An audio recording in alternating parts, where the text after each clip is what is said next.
성경 말씀 보겠습니다. 성경 말씀은 요한복음 제20장 19절에서 22절입니다.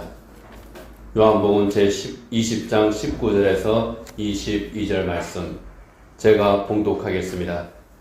이날 곧 안식 후 첫날 저녁 때에 제자들이 유대인들을 두려워하여 모인 곳의 문들을 닫았더니 예수께서 오사 가운데 서서 이르시되 너희에게 평강이 있을지어다. 이 말씀을 하시고 손과 옆구리를 보이시니 제자들이 주를 보고 기뻐하더라. 예수께서 또 이르시되 너희에게 평강이 있을지어다. 아버지께서 나를 보내신 것 같이 나도 너희를 보내노라. 이 말씀을 하시고 그들을 향하여 숨을 내쉬며 이르시되 성령을 받으라. 아멘. 아멘. 부활절입니다. 부활절에는 전통적으로 성찬식을 거행합니다. 그리고 부활절 계란을 준비했다가 나누어 먹습니다. 안타깝게도 올해 부활절에는 성찬식을 함께 하지 못하고 부활절 계란도 나누어 먹지를 못합니다. 그렇지만은 이것은 당분간 유보되었을 뿐입니다. 우리 모두가 함께 예배할 때에 성찬식을 할 것이고 그때 부활절 계란을 함께 나누도록 하겠습니다. 그런데 왜 부활절에 계란을 나눠 먹을까요? 예수님께서 부활절 그때의 제자들에게 교회에게 하시라고 한 것에는 성찬식은 있어도 계란을 나눠 먹으란 말은 없거든요. 그런데 교회에서는 전통적으로 부활절에 계란을 나눕니다. 이 부활절 계란에 대한 유래가 몇 가지 있죠. 그 중에 가장 널리 알려진 것이 로자린드 부인 버전입니다. 이 로자린드라고 하는 이 부인은 자기의 집과 모든 재산을 다 빼앗긴 채 고향을 떠나게 됩니다. 남편은 십자군 전쟁에 참전했고 부인은 빈털터리로 쫓겨나게 된 거죠. 또 돌아다니다가 어느 마을에 정착을 하게 됐습니다. 이 마을 사람들이 참 친절했어요. 이 로자린드 부인을 잘 보살펴줬습니다. 너무 감사해서 해마다 부활절이 되면은 계란을 삶아서 거기에다 그림을 그리고 하나님의 사랑을 믿자 하는 글귀를 적어서 마을 아이들에게 또 마을 사람들에게 나누어 줬다고 합니다. 몇 년 동안 계속 그렇게 나누어 줬는데 어느 한 해에도 똑같이 나누어 줬죠. 이 계란을 받은 소년 하나가 자기 집으로 가다가 길가에 쓰러져 있는 부상당한 병사를 한 사람을 만났습니다. 엄마한테 갖다 주려고 했는데 그 사람이 너무 불쌍해 보였어요. 배고파 보이니까 그 계란을 먹으라고 줬습니다. 감사하다고 받아들고 계란을 까려고 하는데 보니까 하나님의 사랑을 믿자 하는 글귀가 있는 거거든요. 보니까 낯익어요. 자기 부인의 글씨입니다. 자기 집 가훈입니다. 부활절이 되면은 자기 집에서 항상 했던 행사였습니다. 내 부인의 글씨구나. 누구한테 받았니? 우리 동네에 있는 로자린드 부인에게 받았습니다. 그래? 가보자. 부부가 상봉했습니다.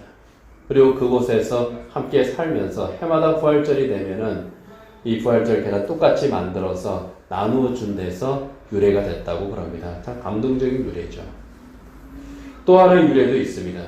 예수님께서 십자가를 메고 골고다 언덕을 올라가실 때에 예수님 십자가를 대신 메고 올라간 사람이 있습니다.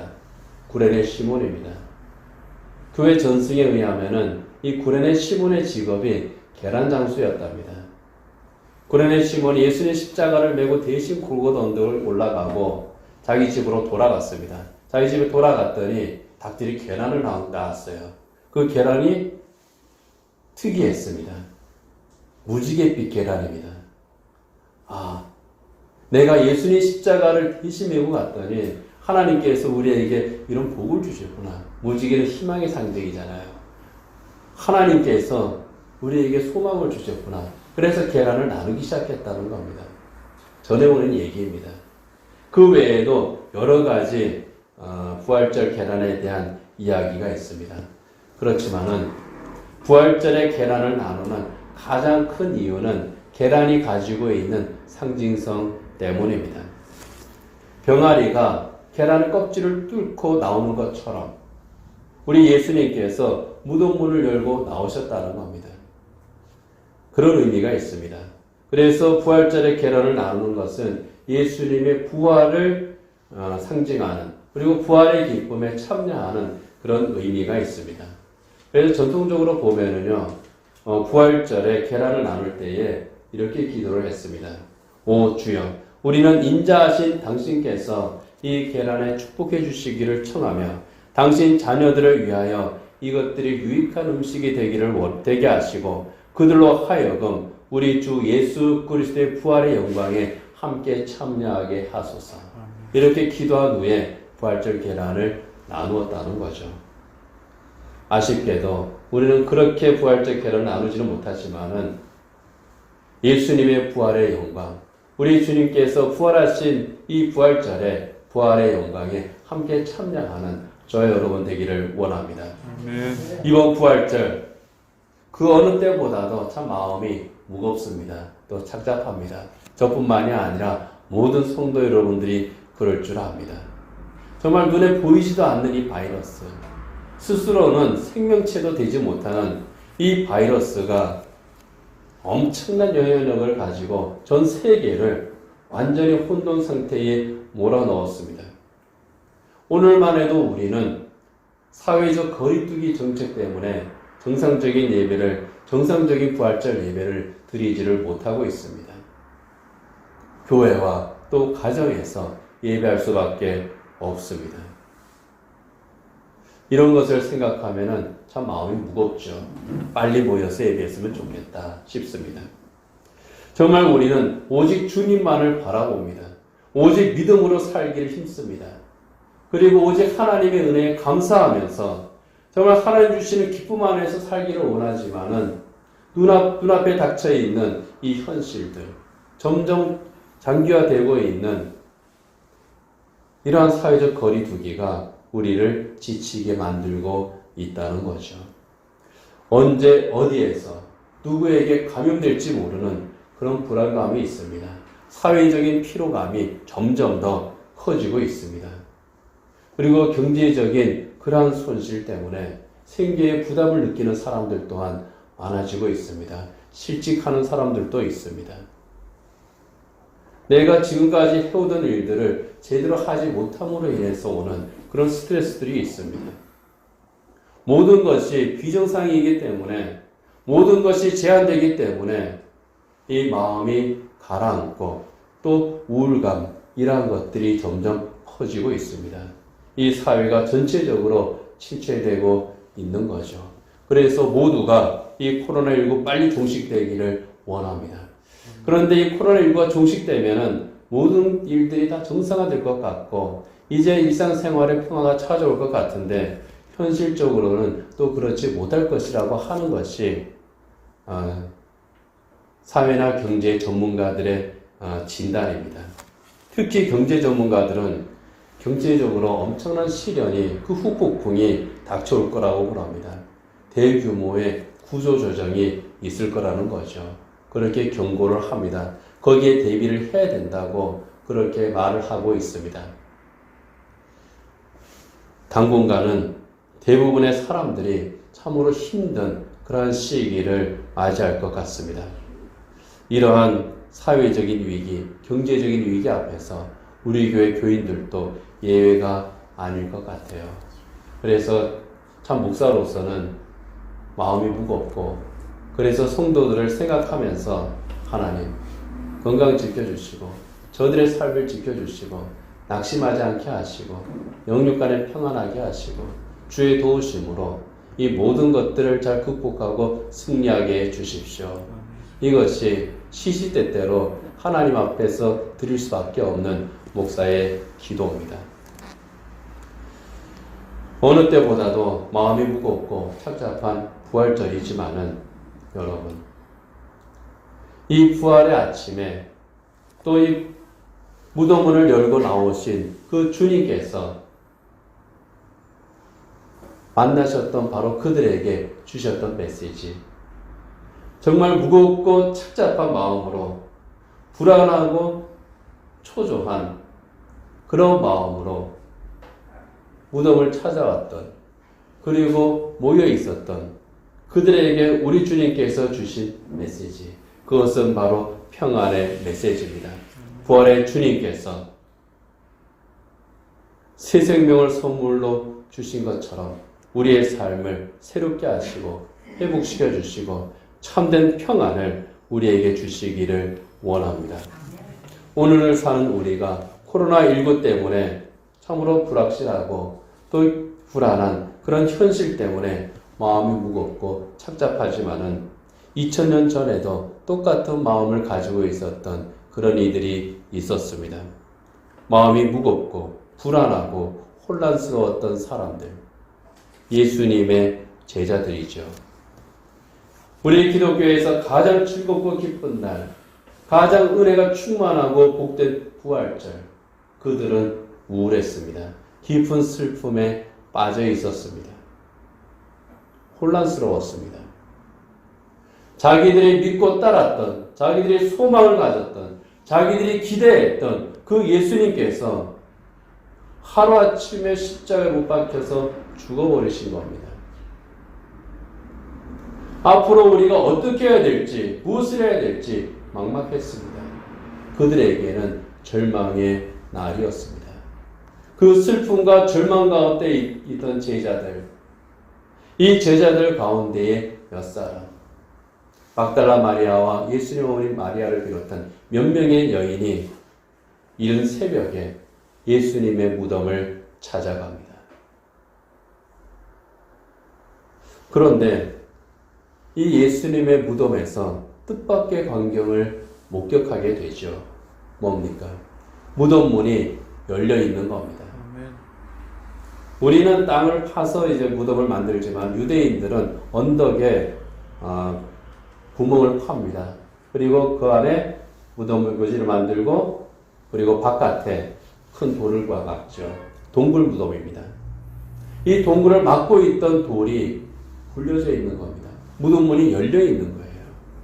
무덤문이 열려 있을 뿐만 아니라 그 안에 있어야 할 예수님의 시신이 사라져 버렸습니다. 황당합니다. 마가복음 16장에 보면은 이 빈 무덤은 예수님의 시신이 사라져버린 이 빈 무덤에는 천사가 있었다고 말합니다. 청년들 같은 천사가 있었습니다. 이 천사가 이 여인들에게 말하죠. 너희가 십자가에 못 박히신 나사렛 예수를 여기서 찾는구나. 그런데 여기 없어. 그는 살아나셨고 여기 계시지 않는다. 이렇게 말합니다. 부활하셨다는 거죠. 그렇지만은 이 여인들은 그 말씀이 놀랍기도 하면서도 동시에 무서웠습니다. 그래서 달아났다고 마가복음 16장에서 기록하고 있습니다. 혼란스러운 겁니다. 도대체 이게 어떻게 된 건지 정신을 못 차리겠다는 거죠. 이 여성들이 놀랍고 혼란스러웠던 것처럼 남성 제자들도 마찬가지였습니다. 무덤문이 열리고 예수님의 시신이 사라졌다. 그가 부활하셨다더라. 하는 그러한 말을 베드로를 비롯한 제자들이 들었습니다. 무덤을 찾아가 봤습니다. 확인을 했습니다. 정말 예수님의 시신이 사라졌구나. 그런데 그들은 부활을 믿지를 못하죠. 한 집에 모였습니다. 그리고 문을 닫아 잠깁니다. 앞으로 어떤 일이 자기들에게 일어날까 두려웠던 겁니다. 예수님의 시신이 사라졌는데 이 시신이 사라진 것에 대한 책임을 혹시 자기들이 져야 되지 않을까? 그렇다면 우리는 무슨 일을 당할까? 혹시 예수님처럼 붙잡혀 죽는 것은 아닐까? 그런 불안감이 그들 가슴속을 채웠을지도 모릅니다. 그렇게 슬픔과 두려움, 혼란과 절망 가운데 있던 제자들, 이 제자들을 우리 주님께서 찾아가신 겁니다. 아침에는 무덤가에 있던 막달라 마리아를 만나셨고 저녁에는 문을 잠그고 있던 그 제자들을 또한 찾아가셨습니다. 부활하신 그날 새벽 우리 예수님께서는 비어있는 무덤가, 이 무덤가를 떠나지 못하고 있던 막달라 마리아를 가장 먼저 만나셨죠. 이 만남의 장면에 대해서 오늘 본문 15절은 이렇게 기록합니다. 예수께서 이르시되 여자여 어찌하여 울며 누구를 찾느냐 하시니 마리아는 그가 동산지기인 줄 알고 이르되 주여 당신이 옮겼거든 어디 두었는지 내게 이르소서 그러면 내가 가져가겠나이다. 예수님을 알아보지 못했다는 겁니다. 그저 동산을 지키는 동산지기인 줄 알고 예수님 시신이 어디에 갔는지 내가 모르니 혹시 당신이 치웠거든 그 시신을 나에게 주십시오. 그 시신을 나에게 돌려주십시오. 예수님을 알아보지를 못했습니다.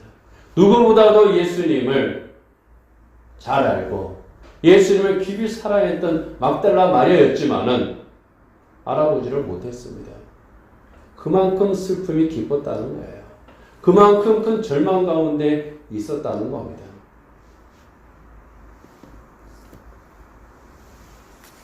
그런 막달라 마리아죠. 이 막달라 마리아를 예수님께서 부르십니다. 마리아야. 마리아야 하고 부르시는 그 음성을 듣는 순간에 마리아가 깨닫습니다. 아, 예수님이시구나. 예수님께서 정말 부활하셨구나. 슬픔이 물러가고 기쁨이 그 가슴을 가득 채웁니다. 절망이 아니라 이제 소망으로 가득 찹니다. 막달라 마리아는 그 기쁨 가운데에 제자들이 있는 곳으로 달려갑니다. 거기에서 예수님의 부활을 전합니다. 예수님의 시신이 사라진 것이 아니라 도둑 맞은 것이 아니라 예수님께서 부활하셨다. 부활하셨기 때문에 다시 살아나셨기 때문에 그곳에 예수님의 시신이 없는 거다. 부활을 증거합니다. 그런데요. 그렇게 마리아가 기뻐하며 전하는데 내가 부활하신 예수님을 만났다고 그렇게 증언하는데도 예수님의 제자들은 믿지를 못합니다. 하루 종일 문을 꼭 잠그고 숨어 있는 겁니다. 불안한 거죠. 두려운 거죠. 그런 제자들, 그날 저녁에 우리 예수님께서 찾아가셨습니다. 그 장면을 오늘 본문 19절에서는 이렇게 소개를 하죠. 이날 곧 안식 후 첫날 저녁 때에 제자들의 유대인들을 두려워하여 모인 곳의 문들을 닫았더니 예수께서 오사 가운데 서서 이르시되 너희에게 평강이 있을지어다. 문을 닫고 숨었습니다. 바깥과 단절했습니다. 그러면 안전할지도 모르겠다고 생각했을지도 모르죠. 숨어 있으면 된다고 생각했을지도 모르죠. 그러나 몸은 숨어 있어도 그 마음은 어떻습니까? 숨지 못합니다. 불안합니다. 바로 그들을 예수님께서 찾아오신 겁니다. 찾아오셔서 그들 가운데 서십니다. 그리고 말씀하셔요. 너희에게 평안이 있을지어다. 너희에게 평강이 있을지어다. 이 말씀을 하신 후에 예수님께서는 못이 박혔던 손을 그들에게 보여주시죠. 그리고 창에 찔렸던 그 옆구리를 또 제자들에게 보여주시죠. 확인하라는 겁니다. 너희에게 말한 대로 내가 약속한 대로 사흘 만에 내가 진짜 부활하지 않았느냐. 그러니 이제 더 이상 불안해하지 말고 더 이상 두려워하지 말고 내가 너희에게 주는 평안을 너희가 받아라. 너희가 이 평강을 누려라. 너희에게 평강이 있을지어다. 그 순간에 예수님의 부활을 확인한 그때에 제자들의 마음이 놓입니다. 불안이 사라지고 기쁨이 넘칩니다. 예수님을 만나고 부활을 확인했던 막달라 마리아가 가졌던 그 기쁨이 또 그들에게 넘칩니다. 부활하신 주님께서 주시는 평안이 그들에게 임한 거죠. 여러분, 사람은 그렇습니다. 슬픔이 너무 깊으면 그리고 내 마음이 불안으로 가득 차게 되면 그리고 두려움이 넘치면 내가 보기는 보아도 보지를 못합니다. 듣기는 들어도 듣지를 못합니다. 알고 있던 것조차도 잊어버리게 돼요. 이게 사람입니다. 그래서 예수님께서 자기들 눈앞에 있어도 예수님인지를 모르게 되는 거예요. 예수님께서 말씀하셔도 말귀를 못 알아듣게 되는 겁니다. 이에 부활의 주님을 처음 만났던 빈무덤가에서 울고 있던 막달라 마리아의 모습입니다. 불안함과 두려움 가운데에 문을 닫아 걸고 숨어있던 그 제자들의 모습입니다. 그리고 우리의 모습이기도 합니다. 우리를 둘러싸고 있는 여러 가지 일들의 불확실함 때문에 또 지금 우리를 힘들게 하는 그런 혼란스러운 그런 상황들 때문에 힘들고 지쳐서 정말 이제는 좀 주저하고 싶다 하게 되는 바로 그러한 자리에 우리가 서게 될 때 그렇게 되는 거예요. 보아도 보이지 않게 되고 들어도 듣지 못하게 되고 주님께서 내 곁에 함께 계심에도 불구하고 주님께서 나와 함께 계신다고 하는 것을 깨닫지를 못하고 부활의 주님께서 은혜의 주님께서 능력의 주님께서 나를 붙잡고 계시고 나를 도우신다고 하시고 나를 향해서 간절하게 호소하신다고 하는 것을 깨닫지를 못하고 그저 혼란 가운데 헤매게 되죠.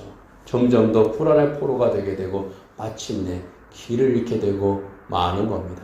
이게 제자들의 모습이었습니다. 부활의 주님은 바로 그러한 곳에 찾아오신 겁니다.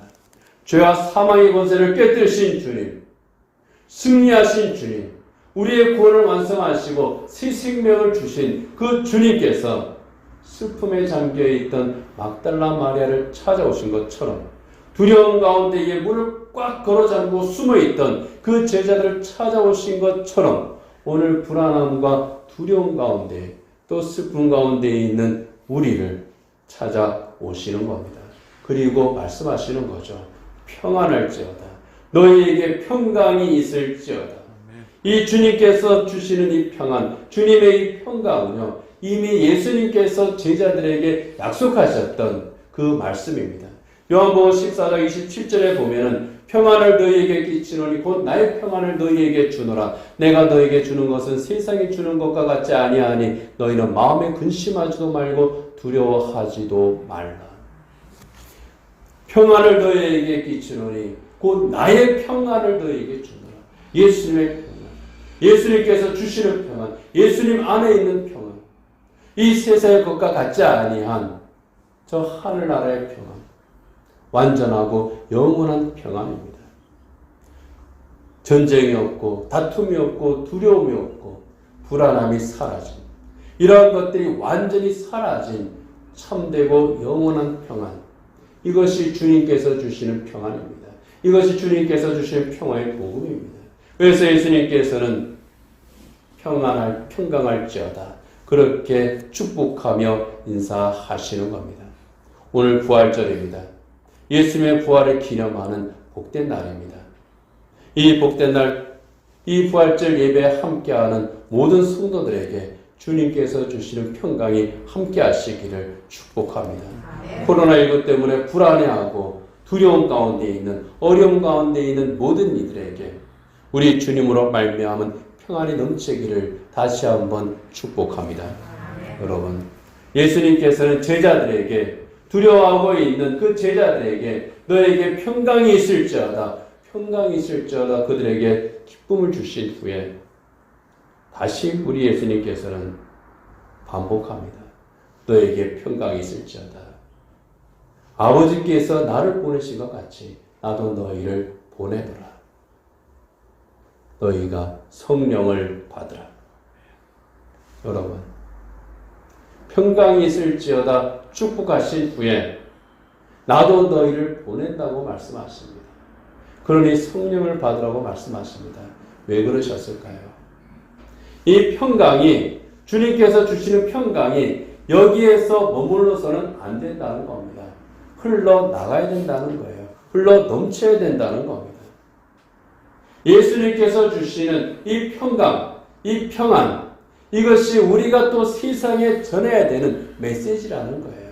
이 은혜의 강물이 되어야 된다고 하는 겁니다. 그래서 성령을 받아야 되고 성령의 능력으로 이 세상에 나가서 꽁꽁 닫아 잠고 있던 그 문을 열고 제 세상을 향해서 나가서 참된 평안을 전해야 된다는 겁니다. 예수님의 십자가 부활로 말미암은 구원의 복음, 새 생명의 복음, 참 평안의 복음을 전하는 메신저가 되라는 겁니다. 평안의 주의 부활의 주님을 만나고 하늘로부터 오는 참된 평강을 저 하늘나라의 복을 너희가 받았으니 이것을 이 세상 사람들에게 전하고 그들도 예수를 만나서 구원을 받고 참된 평강을 누리게 해라. 이것이 우리 주님께서 제자들에게 주시는 명령이었습니다. 오늘 우리에게 주신 우리 주님의 당부이기도 합니다. 정말 혼란스러운 때입니다. 그 어느 때보다 혼란스러운 이때입니다. 누구를 통해서 언제 어디에서 감염될지 모르는, 그렇기 때문에 마스크를 쓰고 경계할 수밖에 없는 그런 때입니다. 내가 뭘 해야 될지, 앞으로 뭐 어떻게 해야 될지 정말 혼란스럽습니다. 두렵습니다. 신앙생활에 있어서도 위축이 되어 있고 영적으로 많이 힘든 그러한 때입니다. 이 두려운 때에, 힘들고 혼란스러운 때에 우리는 부활절을 맞이합니다. 이 부활절에 우리를 찾아오신 주님께서 주시는 은총이 있습니다. 무엇입니까? 평강입니다. 슬픔과 두려움 가운데 문 뒤에 숨어있던 제자들을 찾아가서 평강의 선물을 주셨습니다. 오늘 예배하는 성수가족 여러분들에게 이 부활절에 우리 부활의 주님께서 주시는 평강과 기쁨, 우리 주님께서 주시는 이 선물, 이것이 여러분 가슴에 흘러넘치는 참으로 충만하게 채워지시기를 주님의 이름으로 축복합니다. 그리고 부활의 주님께서 주시는 이 평안과 기쁨을 여전히 슬픔과 두려움 가운데 있는 이들, 문을 걸어 잠그고 숨어있는 이 세상의 모든 사람들에게 우리는 또한 나눠줄 수 있어야 되겠습니다. 이것을 나누는 복된 주님의 제자들이 될 수 있기를 주님의 이름으로 또한 축복합니다. 아멘. 너에게 평강이 있을지어다. 우리 주님께서 주시는 참되고 영원한 평안입니다. 이 평강이 여러분과 함께 하시고 이 능력의 주님께서 여러분들을 도우시고 그리고 여러분의 삶에 하늘로부터 오는, 정말 하늘로부터 오는 참된 평강과 하늘로부터 오는 그 행복과 하늘로부터 오는 주님께서 주시는 기쁨이 여러분들에게 충만하고 우리의 삶 속에 그로 인한 감사의 찬양이 넘치기를 축복합니다. 평강의 주님이 제자들을 찾아오셔서 너에게 평강이 있을지어다 샬롬의 인사를 하셨습니다. 이 샬롬이 우리 모두와 함께 하시기를 다시 한번 축복합니다. 기도하겠습니다. 하나님 아버지, 부활의 새벽에 슬픔에 잠겨있는 막달라 마리아를 우리 주님께서는 만나셨고 평강을 선물로 주셨습니다. 부활의 주님을 만난 막달라 마리아, 슬픔이 사라지고 기쁨이 넘쳐서 제자들을 찾아가 부활의 주님을 증언했습니다.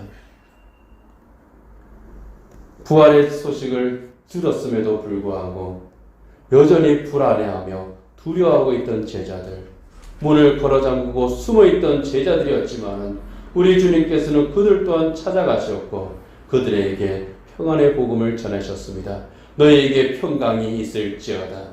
주님의 평강이 그들의 가슴 속에서 불안함을 몰아냈습니다. 두려움이 사라지게 했습니다. 기쁨이 넘치게 했고 부활의 주님을 가슴에 모신 그들은 부활의 복음을 전하는 증인이 되었습니다. 세상에 주님으로 말미암은 평강의 메신저들이 되었습니다. 하나님 아버지, 우리 안에 있는 불안함과 우리 안에 있는 슬픔과 아픔들, 두려움들 부활의 주님으로 말미암아 모두 사라지게 하여 주시옵시고 하늘로부터는 참된 평강이 우리 모든 성도들 가슴에 넘치게 하여 주시옵시고 영육간의 주님으로 말미암아 기쁘게 하여 주시옵시고 우리를 아무리 힘들게 할지라도 두렵게 할지라도 어렵게 할지라도 이것들이 우리 성도들을 정복하지 못하고 하나님께서 허락하시는 기쁨과 감사가 우리 모든 성도들에게 넘치게 해 주시옵시고 부활의 주님으로 말미암은 이 놀라운 은혜를 여전히 불안해하고 두려워하고 힘들어하고 있는 세상 모든 사람들에게 증언하고 그들에게 주님으로 말미암은 참된 평강을 누리게 할 수 있는 평안의 복음의 메신저들이 주님의 제자들이 다 되게 하여 주시옵소서. 예수님 이름으로 기도드립니다. 아멘.